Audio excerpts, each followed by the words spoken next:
Pemirsa, jumpa lagi dengan saya Don Bosco Slamun dalam DBS To The Point.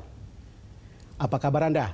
Saya harap Anda semuanya baik dalam atau menjelang awal-awal pekan yang baru ini.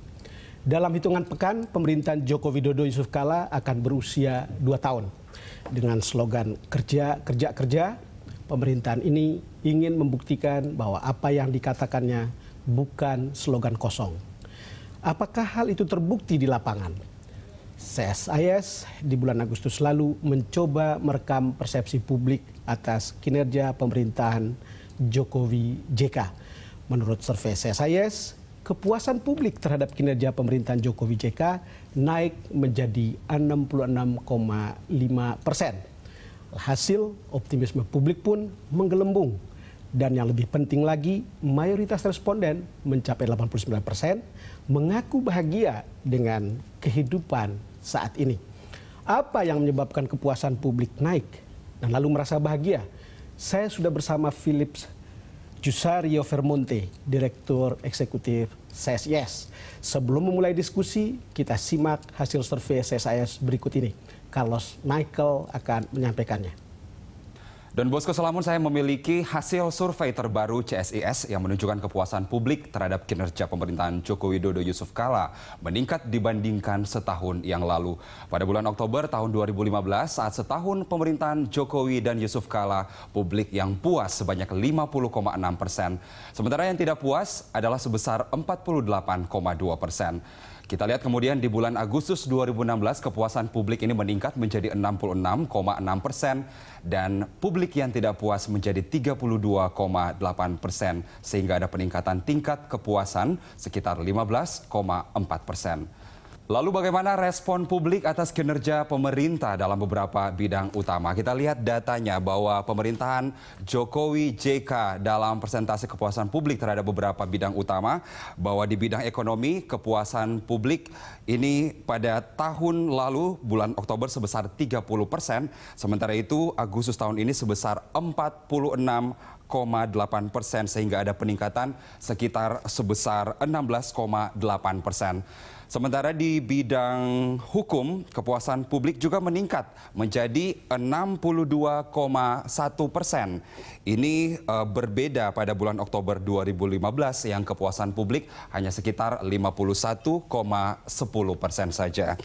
Lalu di bidang politik juga kepuasan publik terhadap pemerintahan ini meningkat. Oktober 2015 kita lihat bahwa kepuasan publik hanya sebesar 40%. Di bulan Agustus sebesar 53%. Lalu di bidang maritim pada Oktober 2015 ada sebesar 59,40%. Ini jauh meningkat kemudian pada bulan Agustus naik menjadi 63,90% dan ini ada kenaikan sebesar kurang lebih 4,5%. Philips, terima kasih sudah datang ke DBS To The Point. Terima kasih. Luar biasa hasil survei kali ini. Kenapa saya bilang luar biasa? Kepuasan terhadap pemerintahan Jokowi JK naik dari 50 sekian persen menjadi 66%, sekian atau naik 15,9%. Dan di luar dugaan saya 89% responden mengaku bahagia. Ya. Jadi puas dan bahagia. Tolong Anda jelaskan ini, Philips. Ya, memang kalau kita bandingkan dengan survei sebelumnya, yang kami lakukan Oktober tahun lalu dengan tahun lalu dengan sekarang dengan yang tahun ini Agustus 2016, memang terlihat kenaikan yang signifikan dari sisi publik menilai. Dari sisi publik menilai keberhasilan pemerintahan Pak Jokowi JK. Sementara di sisi yang lain, memang kalau kita lihat di antara berbagai bidang yang menjadi fokus perhatian Pak Jokowi JK, maritim, ekonomi dan lain-lain, itu sebetulnya tingkat kepuasannya memang naik semua, tetapi dari sisi ekonomi tingkat kenaikannya lebih kecil daripada tingkat untuk kepuasan ekonomi ya. Untuk ekonomi dibanding bidang-bidang lain. Dibanding bidang-bidang yang lain. Memang artinya situasi ekonomi yang belum membaik itu dirasakan juga oleh publik. Walaupun mereka masih menganggap bahwa ini cukup baik. Jadi mereka cukup puas. Penjelasannya saya rasa itu trust pada Pak itu Jokowi. trust pada Pak Jokowi dan JK Jadi pemerintahan ini ya. melihat, ya. Oke. Dan soal bahagia, saya kira ini juga pertanyaan baru yang kami masukkan dalam survei. Betul. Itu pertanyaan umum. Apakah Anda bahagia hari ini? Dan saya kira ini modal sosial kita, bahwa masyarakat kita ini hidupnya nggak neko-neko. Dia bahagia. Mungkin dengan tidak apa yang terlalu dia punya. banyak berharap terlalu tinggi. Lalu Betul. dalam kondisi seperti ini dia bahagia begitu. Dia bahagia. Dia sudah mengadjust apa namanya tingkat harapannya, saya kira. Dan itu baik karena sekali. mungkin mereka tidak pernah tinggal di luar negeri yang kemudian lebih enak mungkin untuk beberapa hal ya. Ya mungkin juga, atau mungkin masyarakat melihat bahwa persoalan kita ini memang rumit sekali. Betul. Jadi ada soal korupsi lah, ada soal pertarungan politik dan lain-lain.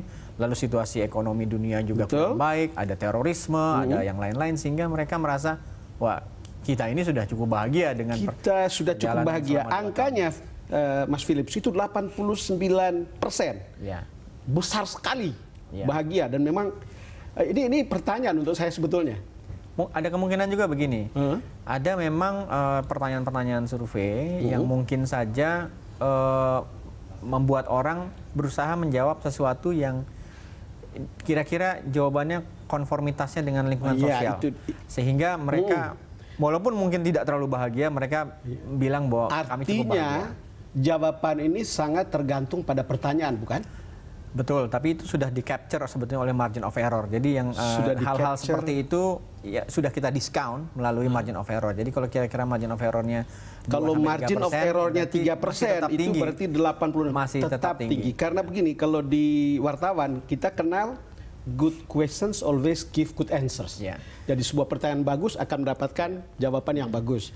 Nah, kalau seorang peneliti, kenapa bisa sampai mendapatkan jawaban begini? Menurut saya tingkat validitas seorang peneliti masih lebih tinggi. Mungkin saya masih mau menjelaskan latar belakang kenapa kami munculkan. Iya, kenapa harus ada bahagia Jadi ini? beberapa bulan yang lalu ada survei yang dilakukan oleh, dalam World Value Survey. Survei tentang pertanyaan serupa yang ditanya di berbagai negara. Ya, betul. Dan respon dari Indonesia yang ikuti survei itu sama tingginya dengan yang kita lakukan sekarang. Jadi waktu itu kami di CSIS seperti Bang Don Bosco tadi, ini benar atau nggak benar ini? Jadi akhirnya ini konfirmasi. Kita masukkan dalam survei kita untuk menguji apakah betul temuan di survei yang dilakukan oleh lembaga internasional ini, dan ternyata kita mendapatkan hasil yang kurang lebih sama. Jadi sehingga memang mungkin masyarakat Indonesia ini model masyarakat yang optimis. Optimis atau nerimo? Itu perspektif kultural gitu. Tapi mungkin saya lebih suka menyebutnya optimis ya. Lebih suka menyebutnya optimis. Terus terang, yang justru membuat saya tertarik dengan survei ini karena puas dan bahagia itu gitu. Ya. Sementara kita dengar kiri kanan, merekam kiri kanan, banyak yang susah itu. Ya. Tapi saya kira gini juga, faktornya saya kira trust yang paling penting. Faktornya ini trust. Modal terbesar Pak Jokowi adalah trust yang masih tinggi dari masyarakat Indonesia. Bahwa mungkin ada yang belum bisa dicapai, masih diperjuangkan dan lain-lain. Orang melihat bahwa Pak Jokowi sedang bekerja. Dan itu yang menimbulkan trust yang tinggi dari publik ini. Jokowi terlihat sedang bekerja. Kan begini, Mas Philips, itu biasanya survei kalau lihat yang Jokowi ini ya, dulu baru terpilih tinggi sekali karena orang ekspektasinya mungkin terlalu tinggi. Sudah itu turun. Ya. Setelah itu dia agak naik dan sekarang naik. Ya. Sebetulnya penjelasan ini apa ya? Saya kira ada sebagai beberapa pollster. Ada beberapa faktor. Yang pertama dari sisi politik. Saya kira publik melihat bahwa Pak Jokowi kekuasaannya makin terkonsolidasi. Ada beberapa pertanyaan di survei kami yang saya kira mengindikasikan itu. Ada pertanyaan misalnya, apakah Anda yakin Pak Jokowi mampu mengelola koalisi besar yang sekarang dibentuk? Ada Golkar masuk, ada PAN masuk, dan dari jawabannya itu lebih dari 70% bilang mereka yakin Pak Jokowi bisa memimpin koalisi besar. Lalu apakah Pak Jokowi bisa memimpin TNI dan juga bisa memimpin Polri? Itu dibandingkan dengan survei yang Oktober tahun lalu dengan survei yang kami lakukan sekarang, itu juga naik signifikan gitu. Bahwa Pak Jokowi dianggap mampu mengontrol TNI dan juga Polri. Sehingga faktor-faktor itu yang menurut saya publik melihat Pak Jokowi secara kekuasaan sudah makin firm dan makin bisa artinya kekuasaan. Ketika garis itu turun dan naik sekarang ini, itu tidak berdiri sendiri. Betul. Artinya berbagai varian yang ada di sekitarnya begitu banyak. Betul. Lalu kemudian sampailah publik pada tingkat kepuasan itu. Ya. Jadi tidak berdiri sendiri, bukan? Tidak berdiri sendiri. Jadi ada faktor-faktor, makanya ini kan survei dalam rangka 2 tahun pemerintahan Pak Jokowi. Jadi publik melihat perjalanannya, saya kira, bagaimana kekuasaan ini dikelola oleh Pak Jokowi, dan juga makin membaiknya hubungan Pak Jokowi dengan lembaga-lembaga negara lainnya. Mas Philip, kenaikan atau angka kenaikan 15% lebih tingkat kepuasan itu apa sebetulnya? 15,9%. Apa sebetulnya artinya bagi seorang peneliti seperti Anda? Saya kira ini hal yang baik, bahwa Pak Jokowi sekarang dalam jangka waktu 2 tahun sudah menjadi independen secara politik. Independen secara Dia politik. bisa mengambil keputusan, misalnya kemarin reshuffle, kita tahu latar belakangnya, bagaimana itu boleh dibilang adalah keputusan yang cukup independen dari Pak Jokowi relatif terhadap aktor-aktor politik yang lain. Dulu, kalau kita boleh bandingkan, Itu betul, nanti dianggap petugas partai lah atau apapun lah, ada titipan, iya, didikte. sehingga menentukan Kapolri yang baru, Pak Tito yang itu melangkahi beberapa angkatan di atasnya, dan seterusnya dan seterusnya. Itu memperlihatkan bahwa kenaikan ini adalah respon publik terhadap persepsi mengenai independensi Pak Jokowi. Mas Philip, kita jeda dulu. Pemirsa, kami akan segera kembali.